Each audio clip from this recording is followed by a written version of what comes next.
안녕하세요. 책약사입니다. 오늘 여러분들에게 소개시켜 드릴 책은 세인트 저메인과 함께한 수행 이야기, 마스터의 제자입니다. 정신세계사에서 출판되었고요. 지은이는 피터 마운트 샤스타입니다. 이 책은 영성에 관한 책이고, 이 책의 지은이 피터 마운트 샤스타의 수행 이야기입니다. 두께가 꽤 나가는 책인데요. 648페이지 정도 되는 책입니다. 처음에 요가난다가 떠올랐는데, 요가난다하고는 또 다른 느낌을 주는 책입니다. 개인적으로 저한테는 가지고만 있어도 어떠한 에너지가 느껴지는 신기한 책인데요. 영성에 관한 책을 좋아하시는 분들은 이 책을 꼭 구입하셔서 읽어보시길 강추드립니다. 오늘은 제가 이 책의 도입 부분을 살짝 낭독해 드리려고 하는데요. 앞으로 몇 주간 이 책의 좋은 대목을 중간중간 낭독해 드리도록 하겠습니다. 여러분들에게 도움이 됐으면 합니다.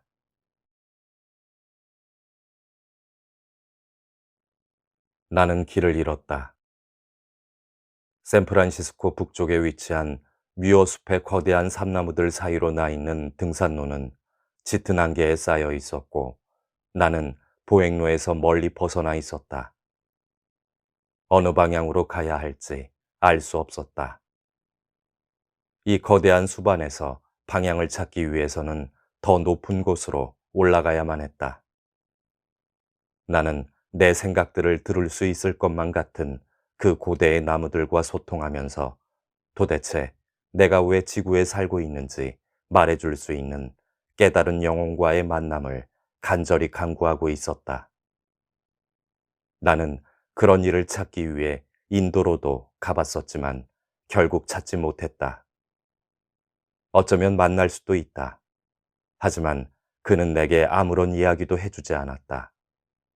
나는 그때까지 어떤 인격신도 발견하지 못했었고, 그런 존재가 다른 영역이나 차원에 존재한다고 하더라도 나를 알고 있을 것이라고는 생각하지 않았다. 때는 1973년, 나는 28살이었다. 내 인생은 외적으로는 충만한 삶이었다. 나는 세상이 추구할 만한 가치가 있다고 말하는 물질적인 것들을 많이 얻었지만 그 어떤 것도 내게 마음의 평화와 행복을 가져다 주지 못했다. 사실 인생의 순간적인 기쁨들은 나를 더 공허하게 만들었다. 나는 인생의 의미를 찾기 위해 동양으로 구도의 여행을 떠났었다. 거기서 확장된 의식을 경험하고 기적적인 일들을 많이 목격하긴 했지만 인도의 성자들은 제가 왜 여기 지구에 있는 거죠? 라는 근본적인 질문에 답해주지 않았다. 그때 나는 더 이상 물질적 세계에서 살아가고 싶지 않았다. 나는 육체를 온전히 떠나 내가 명상 중에 잠깐 경험하곤 했던 평화와 조화의 그 높은 영적 세계로 올라가는 것에 대해 생각했었다. 하지만 천국에 도착한 다음 자살을 한 대가로 다시 지상으로 되돌아가야 한다는 말을 듣고 싶지는 않았다. 나는 히말라야에서 강고트리 바바와 함께 살았었다. 그는 파라마한산 요가난다가 자신의 자서전에서 묘사했던 지상에서 수백 년 동안 육체를 유지해온 하리약한 바바의 제자였다. 강고트리 바바가 몇 년 동안 꿈속에서 자신을 찾아왔던 스승을 델리 시내의 한 거리에서 처음 만났을 때 스승은 그의 한쪽 팔에 손을 얹은 후 그의 육체를 히말라야로 순간 이동시켜 주었다. 그 당시 강고트리 바바는 의식적으로 육체를 떠나 그의 스승이 있는 영적 세계로 가려 했다. 그리고 나도 이 물질적 세계를 떠나 그 같은 자유를 얻기를 간절히 바라고 있었다. 대부분의 인생을 적대적이고 익숙하지 않은 곳에 온 이방인의 기분으로 살아왔던 나는 이곳을 떠나 내가 원래 있던 곳으로 돌아가게 해주세요 하고 간절히 기도했었다. 비가 내리기 시작했다. 나는 산불에 타서 안쪽이 움푹 들어간 삼나무 하나를 발견했고 자연이 만든 예배당처럼 보이는 그곳에 들어가 앉아 명상을 하기 시작했다. 나는 전에 배운 바 있었던 윗바사나, 즉, 눈을 뜨고 가볍게 눈앞의 땅에 집중하는 명상을 하면서 내 숨결들이 떠오르는 것을 지켜보았다. 나는 명상을 시작하면서 내 가슴의 오르내림, 즉, 나의 들숨과 날숨을 고요히 지켜보았다. 이것은 시다르타가 깨어있는 자인 붓다가 되는 과정에서 사용한 고요한 만트라이기도 했다. 이 조용한 리듬은 나를 마음이 멈추는 공간으로 의식이 확장되면서 모든 한계가 녹아버리는 그곳으로 데려다 주었다. 생각이 느려지면서 내 것이라는 상념이 사라졌고 나는 생각들 사이의 공간에 거하기 시작했다.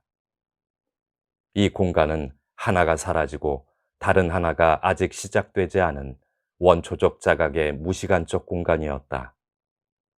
그때 마치 고요한 연못의 표면에 공기방울이 하나 떠오르듯이 한 생각이 올라왔다. 인도 신지학교의 손님으로 머물고 있을 때 읽은 적 있었던 상승대사들에 대한 생각이었다. 나는 특히 세인트 저메인 대사를 떠올렸다. 그는 150년 넘게 유럽의 일들에 관여했었고 볼테르는 그를 모든 것을 알지만 절대 죽지는 않는 사람이라고 묘사하기도 했다. 나는 고드프리 레이킹이 쓴 베일을 벗은 미스터리라는 책에서 그에 대해 읽은 적이 있었다. 그렇지만 원체 의심이 많은 나는 그 당시 고드프리의 경험들이 너무 비현실적이라고 치부하면서 그 이야기들의 실제성을 믿지 않았었다. 나는 마음속으로 다음과 같이 호소했다.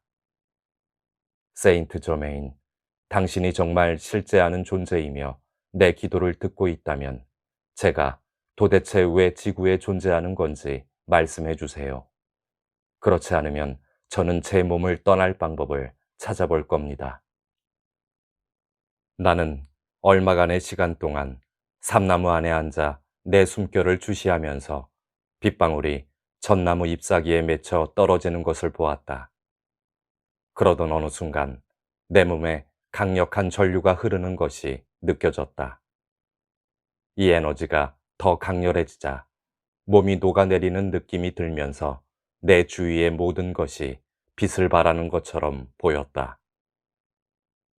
반쯤 떠진 내 눈앞에 갑자기 두 개의 발이 나타났고 나는 내 앞에 누군가가 서 있다는 것을 알게 되었다. 그가 거기에 얼마나 오래 있었던 것인지 알 수 없었다. 누군가가 내 쪽으로 다가오는 기척이 전혀 없었기 때문이다. 차가운 비가 내려서 숲에는 아무도 없었다. 따라서 발소리 없이 내 앞까지 온다는 건 불가능했다.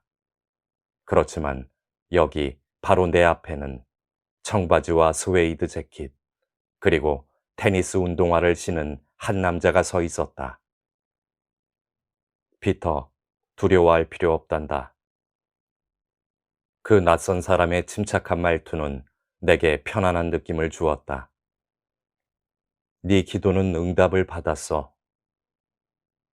숲길을 걸으러 온 도보 여행자 같은 행색의 그 남자는 내 눈을 지그시 바라보았고 나도 그의 얼굴을 쳐다보았다.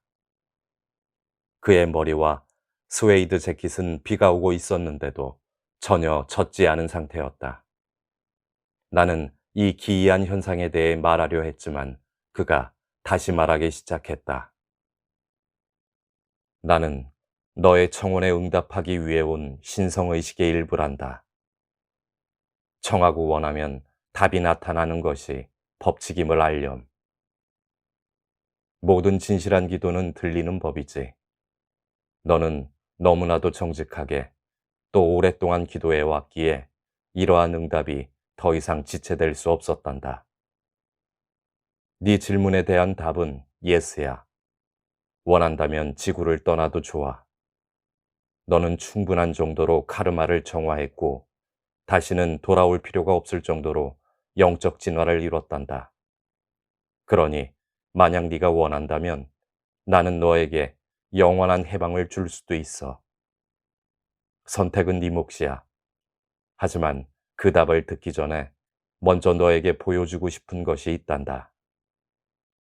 이 사람은 겉으로는 평범해 보이지만 절대 평범한 이가 아닌 것 같았다. 그는 내가 충격에서 헤어나오기도 전에 내 미간을 건드렸다. 그 순간 나는 내 육체 밖으로 나와 있었다. 나는 에테르체 상태로 서서 나무 둥지 안에 앉아 있는 내 육체를 돌아보았다. 이 새로운 자유에 대한 기쁨을 표현할 새도 없이 그 낯선 이는 내게 팔을 둘렀고 우리는 지구 위로 날아올랐다. 이만 낭독을 마치겠습니다.